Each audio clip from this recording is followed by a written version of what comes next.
vegetation, it may be local resources, natural resources, it may be infrastructure, energy, things of that nature. And so they're interested in what the weather and the climate are doing, but they're interested in those assets that they manage, that they care about, that they're responsible for. So our information must be relevant, it must be authoritative and trustworthy. And often what we've learned and what we've seen in the literature and what we've heard in listening sessions, we've had quite a few listening sessions with a variety of stakeholders from around the country, is that they want to also look over the shoulders of others who have been grappling with the same or similar types of issues so that they can learn from them. They can see if they're having success or not, what have they done, what tools have they used, and so forth. So that sort of sets the backdrop for this presentation. We recognize that adaptation is not a linear process. It often starts, as I said, about people focusing on what are their assets, what do they care about, and then that often is also triangulated with what do we know has happened, how have our assets been impacted in the past, what could happen in the future if there is a change in the number of very heavy downpours or prolonged drought or dry spells or temperature shifts and things of that nature. Is that projected to worsen or get better over time? And so as folks sort of triangulate among these top three boxes, and ultimately how they answer those questions points to their risk, what people, what assets that they care about could be impacted, and then finally, what are we willing to do about it in this conversation? And who is we really? We define it in the toolkit as those who are willing and able to take responsibility for some adaptation action, and people who are willing and able to put real resources on the table, people who actually have skin in the game with respect to those assets. So recognizing that it's not a linear process, you will see that process represented this way in the toolkit. We have a 5-step planning process which comprises the backbone of the site. A lot of the information you'll find online in the toolkit at toolkit.climate.gov is oriented this way. Step 1, identify the problem, through steps 5. And the first step is really asking the question, did you know? The second step is addressing the question, why should we care? And then the next 3 steps, identifying options, evaluate risk, and choosing an option, and then make and implement a plan, is really getting at the question of what can we do about it? And again, I've already talked about who is we. So here is a snapshot of the front of the site at toolkit.climate.gov. There are multiple points of entry into the content. We recognize that many different people are at different levels of sophistication. They're coming to the site based on different motivations. And so throughout the site, we've taken sort of a crosswalked approach, a no wrong door approach to the navigation, depending on if you want to start off in the tools compendium or if you want to start off by perusing case studies. There's different ways to go in. We've got videos introducing you to real-world people out there who are grappling with problems and challenges. And then here in the bottom center is an overview video of the site, of the whole site. The topics page acts as sort of a table of contents. It's highlighting the main topics that are addressed. I've already mentioned, for example, Arctic, led by Sarah, tribal nations, led by Margaret, and there are other sections that were led by different interagency teams of subject matter experts. So behind each of these boxes is a team of experts from multiple agencies who helped us address the questions that most people in these areas are wrestling with, and helped us identify case studies and tools and resources that can be brought to bear for people who are looking to address these issues in their own regions or locations. So you can click on one of these areas and move into an overview narrative. And we develop these narratives drawing largely from the National Climate Assessment, which you may be familiar with. We link out to the assessment. There are other similarly authoritative documents. But as you look in different parts of the country, there are particular climate-related stressors that are projected to intensify over time that people are encouraged to take into consideration when they're considering adaptation or resilience planning. And so if you move into the Taking Action section, you'll notice that we have a library, now over 100 case studies from all over the country. and you can quickly filter by topic, by the 5 steps to resilience, or by region, or by all 3 if you want to quickly winnow this to say, I'm interested in case studies having to do with, say, coastal flood risk. I'm interested in case studies that show people who got all the way to taking action, and I'm interested in, say, the Pacific Northwest or the Southeast. So you can quickly winnow down and home in on something of interest. So here's what a case study typically looks like. There's the main narrative text on the left-hand side, sort of a high-level summary snippet in the text and in the narrative, often with a video that folks are encouraged to also take and use or even host locally on your own sites if you wish. We're introducing you to a business or a person or a municipality who's grappling with an issue. And in the right-hand side, you'll see that the case study, and this is consistent throughout the site, it's crosswalked to say that this particular one, they got all the way to step 4, evaluating risks and costs. These are the tools that were used that are available in our compendium in this particular case study. These are the topics and subtopics that this one has to do with, and here's where you can go to find additional resources online. So, as I say, if you go into other parts of the site, you can see where those sections are also similarly crosswalked. If you go to look at a particular tool, for example, in our tools compendium, it identifies which case studies show that tool in action. Moving quickly because we're running low on time, a featured tool in the toolkit is the Climate Explorer. It's developed in open layers. It's an open source tool. It has a very much a Google Map look and feel. If you want to launch the tool, you can click the Launch Explorer, or you can come into the tool via most of our case studies.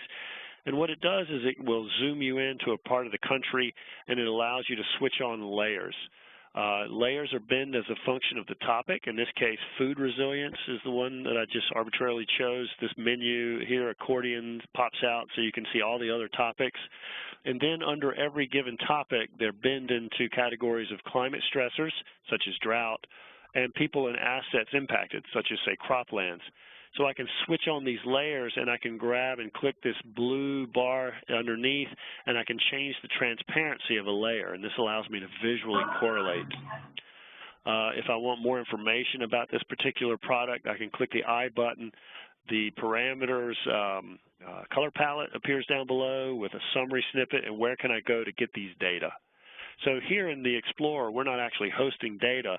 We are shaking hands with map services from around the federal government and even beyond, and some of our partners, to allow people to bring them up in sort of an interoperable way. Not just gridded products, but also in situ products such as temperature and rainfall. So here you're looking at roughly 3 years for this particular location in Maryland, and you're seeing temperature data in blue, daily high-low values superimposed on climate normal, and then down below you're looking at rainfall accumulation totals in the solid red fill as compared to climate normal for that location in Maryland.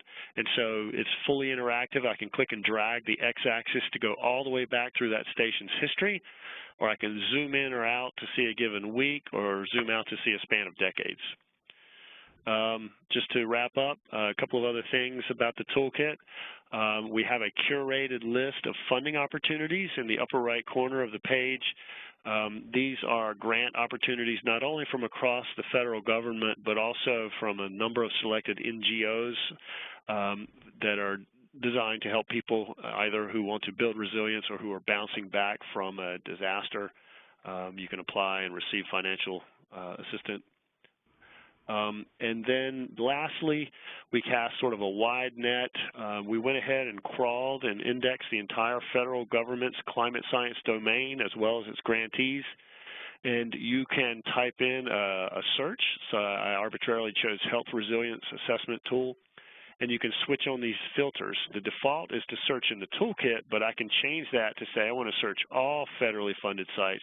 I'm looking for a tool that will help me assess human health risks, and you'll get a result set from all across the federal government, not just constrained in the toolkit or any given agency site. And so it's a way to cast a wider net if you're not initially finding what you want in the toolkit. So that's been a rapid, high-level overview of the toolkit.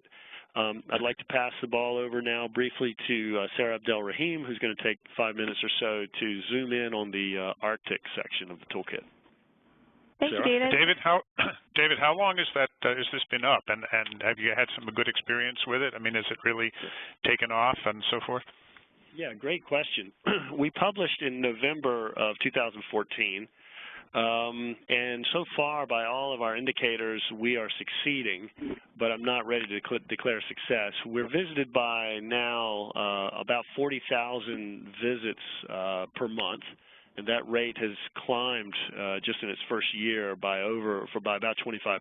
So the visit rate is increasing.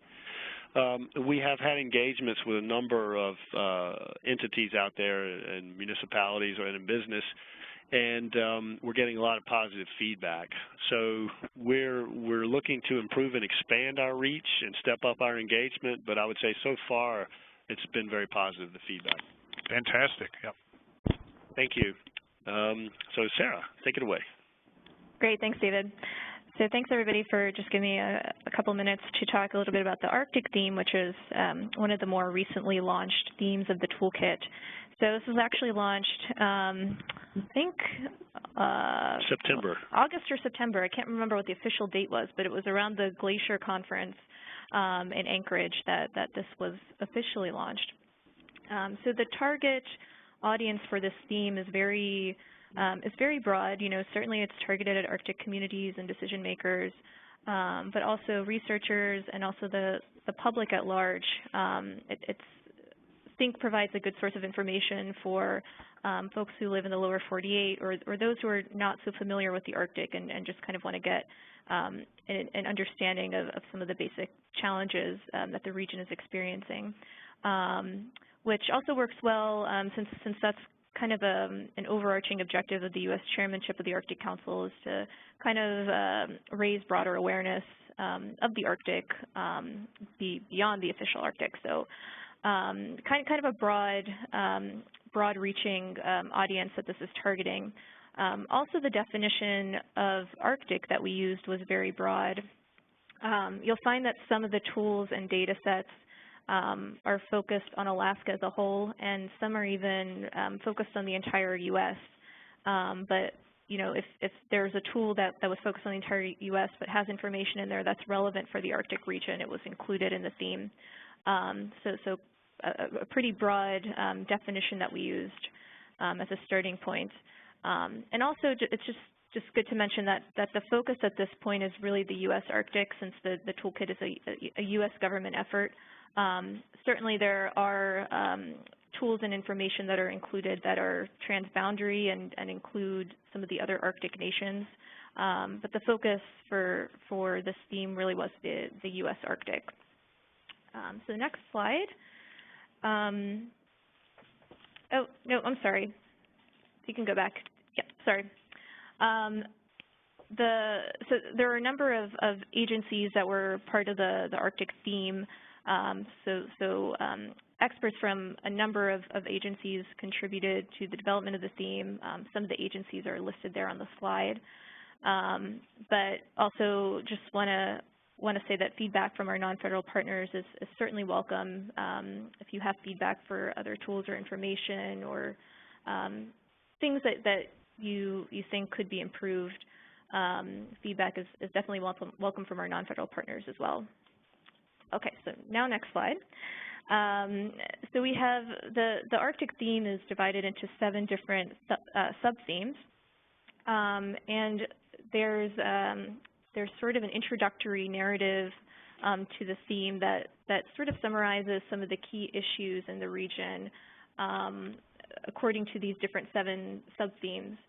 The narratives are based off of peer-reviewed, U.S. government-endorsed literature and information, including the National Climate Assessment, Alaska Chapter, various Arctic Council reports, and also data from the National Snow and Ice Data Center.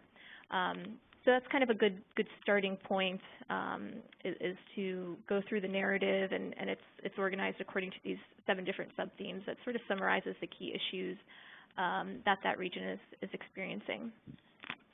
Next slide. So there's also a catalog of many different tools that are organized according to those 7 subtopics on the previous slide. It's a variety of U.S. government and non-U.S. government sources, but they're all vetted by our theme team experts as relevant or authoritative sources. So you'll find a range of different tools on here, from tools that provide you a snapshot of the state of the cryosphere to various community-based observation tools, as well as a catalog of federal programs and funding resources for and technical assistance for communities that are facing climate risks in the region. Next slide. And this is just a snapshot of some of the taking action stories that are included as part of the theme. So we're continuously trying to add informative and interesting stories to the theme, but you know, just a couple of them that are on there.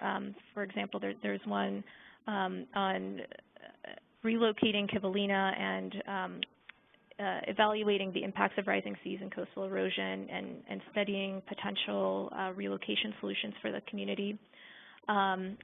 There's one that details a NOAA Coast Guard partnership to share information and prepare for oil spills. There's one that looks specifically at some of the efforts of the Alaska Native Tribal Health Consortium, especially through their local Environment Observers Network, which I'm sure many of you are familiar with, that looks at how they can engage community members to observe abnormal environmental events, to detect for example, disease outbreaks, outbreaks of certain diseases earlier on in the curve.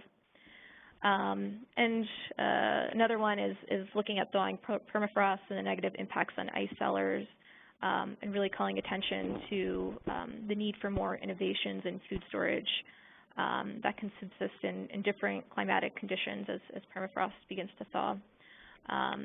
We are always looking for ideas for other taking action stories, or if you are aware of other stories that are not up on the theme that you think might be appropriate, we're happy to work with people out there, whether it's a community or it's a government agency that's working on some of these topics. We're always looking for different stories and case studies to highlight. Yeah. And on that point, if I may jump in, Sarah, I'll just say we have templates that are forms designed to make that easy for folks to kind of help streamline that process and facilitate the solicitation of case studies and tools that folks would like to propose for the toolkit. Yes, and have Luann you and had Nina and others. I was so going to have say you had Luann and some Nina and examples? others. I'm sorry. Go ahead. I'm sorry. This is Bill again. I'm just wondering if you've got examples or have talked to people who've used this toolkit, you know, to solve, you know, similar problems in their communities. I have not specifically for the Arctic theme. David, I'm not sure if you want to speak to that as an overall effort. Mm-hmm. Yeah, I mean, we've met, for example, with the Marquette County Adaptation Task Force, for example, who are dealing with water issues and water infrastructure issues, and they're worried about extreme cold. And so there are tools in the toolkit, and we walk them through the planning process. And so we're working with a company, a consortium that's a construction consortium that's looking for climate outlook information to help them plan their projects and try to minimize downtime or impacts to jobs. So, you know, there are some people who are looking to make and implement a plan. There are others who are simply looking for a tool and looking to gain skill in using tools. And often we're finding that the case studies are a really good way to help people understand tools or resources in a particular context and one that they can relate to. So, you know, in many ways we feel like we're just getting started, but so far we've had positive results. But is the goal like to be able to use this for people to come to you for a resource, or is it to lead them to other outfits to give them help or something? A little of both. Obviously, our team, our core teams are small, and you know, there's only so much we can do. That said, we're willing to engage. At the same time, we're starting to look at ways of scaling up, such as train-the-trainer approach to scaling up the reach through partnerships and through other types of networks. Mm-hmm. Great. Okay, and so the final thing I just wanted to touch on was it's a complementary website to the Toolkit that some of you may have heard of, and it's data.gov/climate. Like the Resilience Toolkit, it was also developed as part of the President's Climate Action Plan, so I think it was launched, I'm going to say about 2 years ago now, or almost 2 years. Does that sound right to you, David? Yes. Yeah, okay. And it's a very good catalog of U.S. government or U.S. government-funded data sets, and it's really an effort to just make data sets more open, freely available to the public.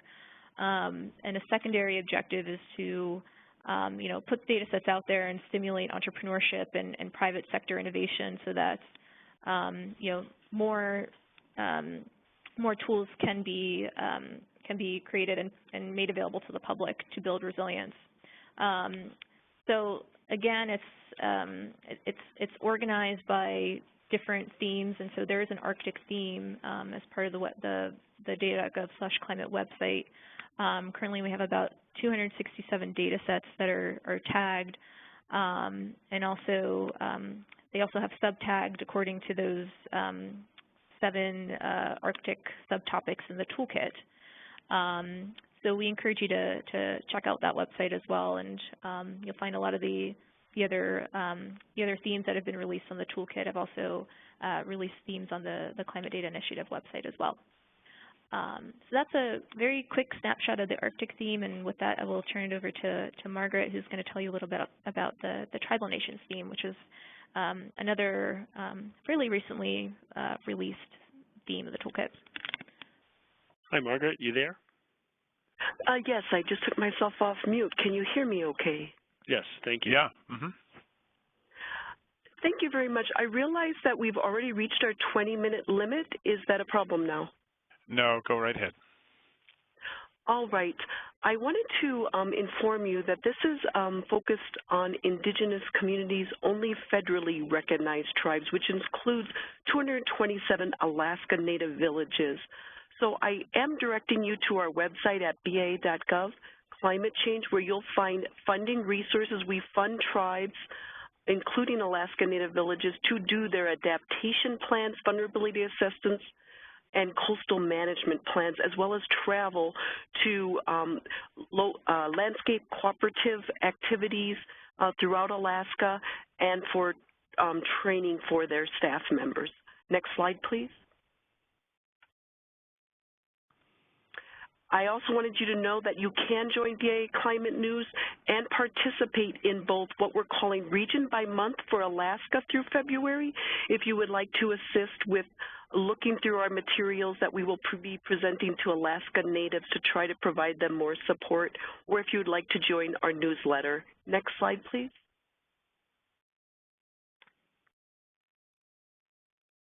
We do have regional contacts. Next slide. And I'm sorry, this slide was actually part of a handout with more detail, and by mistakenly it got incorporated, so it has a little bit more detail, and that just mentions our funding. Next slide, please. And next slide, please. I wanted to mention that we are adding Bureau of Indian Affairs liaison for climate in Alaska. The coordinated activity will be through an Alaska Native group, and they will facilitate working with the climate science centers and ACAP and other organizations throughout Alaska to do a more specific job of helping Alaska Natives with climate efforts. Next slide, please. We also, some people aren't aware that the Bureau of Indian Affairs provides for every single Alaska Native village free software for doing GIS through the branch of geospatial. Next slide, please.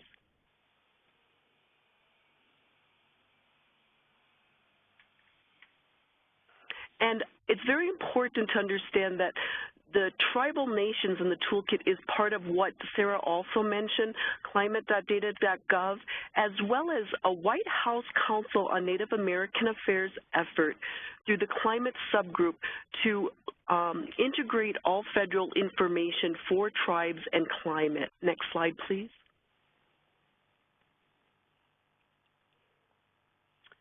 So we assist with both tribal nations and Arctic themes. In particular, if there's Alaska Native village, community, or group, such as an Alaska Native nonprofit you work with, please contact us and we will facilitate you through the process of developing your case or tools, because what we can do is really include the traditional knowledges and get the voice of the Native communities in the story, so it's not so much academic exercise. Next slide, please.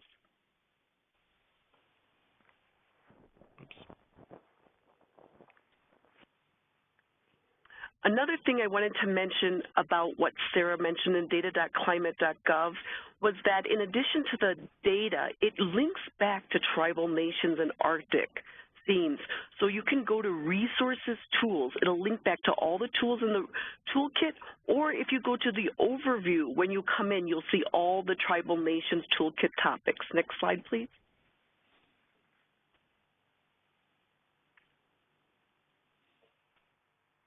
Next slide, please.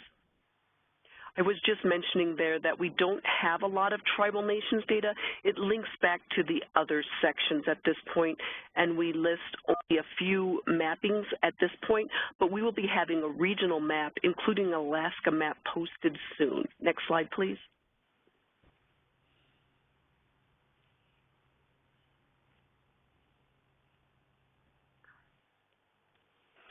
We developed the tribal nations before the Arctic theme was in progress.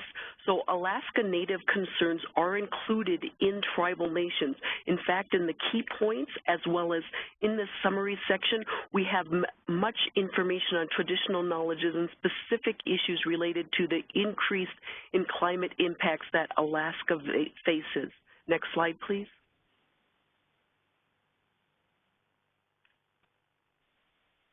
As you notice in items 4 and 5, disaster risk reduction and relocation in particular, we have many Alaska stories and more in progress. Right now there's 11 for Arctic and 21 for tribal nations. We hope to double both of those to represent 10% of tribes nationwide. In capacity building, we also help Alaska Natives work with groups such as the Alaska Native Tribal Health Consortium and others. Next slide, please.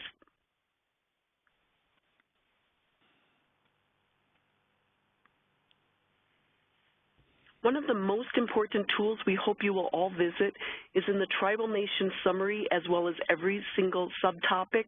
You will find guidelines for considering traditional knowledges. It was developed for the climate science centers and other federal partners to work more effectively in incorporating traditional and local knowledges and culture and holistic understanding of the environment in all federal climate science efforts with Alaska Natives and tribes. There's other ones as well where tribes have worked with federal partners to develop their own tools. Next slide, please.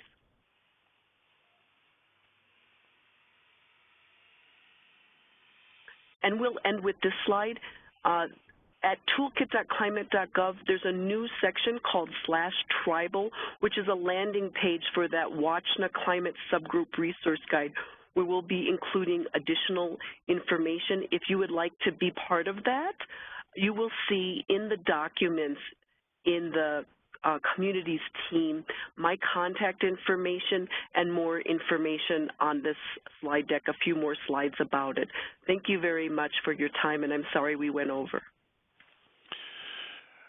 Well, thank you very much, David, Sarah, and Margaret. That's a great introduction, and there is a huge amount of data back there in these websites for people to look at and find uses for. So congratulations on getting this up and running and having so many subscribers and people interested. That's fantastic.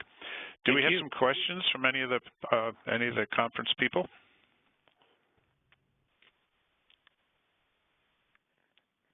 do wanted to note that we do use the toolkit continuously in one-on-one.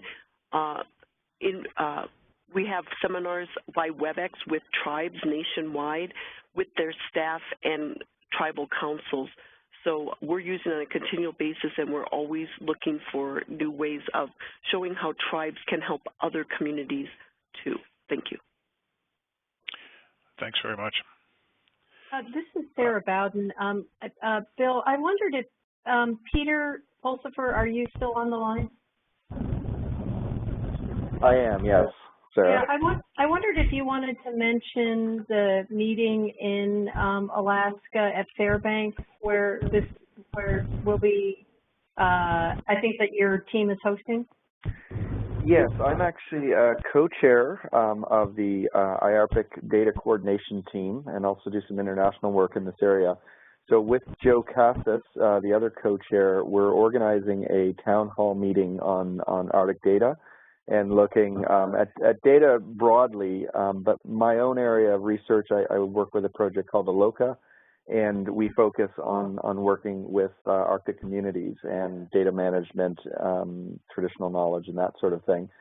So yeah, if any of you are in Fairbanks, certainly an invite to that meeting, and we'll be working to also attend. I know there's a meeting that Carolina and a number of you are involved in as well in terms of attendance. And Peter, this is Joe Cassis. I'm sorry I came online a little bit late, but I underscore what you said and think that it's very important from the international framework to ensure that this kind of information gets fully incorporated up front in terms of our main discussions. Yeah, I might just add just briefly, and I know we need to move on, there's another group that I've been working with, we're calling it the Ad Hoc Group on Community-Based Observing, a number of agency people as well as Indigenous organizations, and that's just forming, but I think there could be some really good connections. I think there already are some connections, and there could be others between that group and the initiative that you've just introduced. Any other comments, questions? Well, thank you, David, and your team. Sounds really great, and we really appreciate the quick overview. I know it's an awful lot of material to cover, but people can go back into it